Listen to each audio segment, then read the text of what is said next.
C'est désormais officiel. Kylian Mbappé devient le tireur numéro 1 des pénaltys au Real Madrid.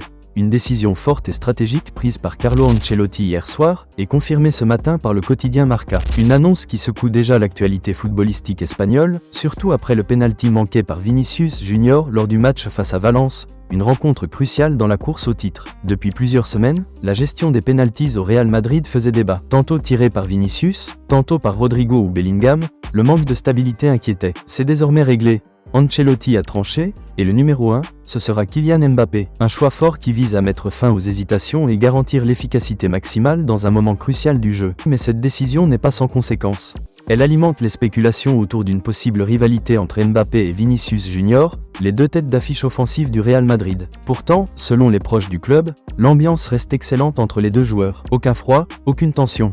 Au contraire, les deux stars s'entendent très bien, tant sur le terrain qu'en dehors. Ils se respectent mutuellement et sont focalisés sur un objectif clair, gagner tous les titres possibles avec le Real Madrid. Kylian Mbappé, fort de son expérience au PSG et en équipe de France, possède un excellent taux de réussite sur penalty. Il en a tiré plus de 40 dans sa carrière avec un ratio impressionnant. Ancelotti, conscient de l'enjeu, aurait justifié son choix lors d'une réunion technique interne, expliquant qu'il fallait désigner un tireur clair pour éliminer toute confusion future. C'est Vinicius Junior, de son côté, a montré une grande classe. Il a accepté cette décision sans polémique, en mettant le collectif avant son ego. Il reste l'un des joueurs les plus influents de l'équipe et sait que cette décision ne remet en rien son statut de cadre. Son rôle demeure essentiel dans le système offensif du Real Madrid. Cette décision pourrait également redistribuer les responsabilités dans les grands matchs à venir, notamment en Ligue des Champions, où chaque détail peut faire la différence. Désormais, les défenses adverses savent à quoi s'attendre, et Mbappé, lui, sait qu'il devra assumer encore davantage son rôle de leader technique et mental. Enfin, ce choix tactique pourrait aussi symboliser la transition vers une nouvelle hiérarchie au sein du vestiaire madrilène,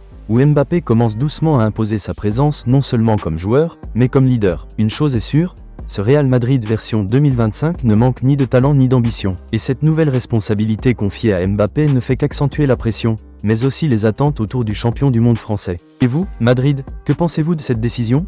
Était-ce le bon choix ? Vinicius aurait-il dû conserver ce rôle ? Le débat est lancé. Si tu es fan de Real Madrid, abonne-toi et like pour recevoir toutes les actualités en premier.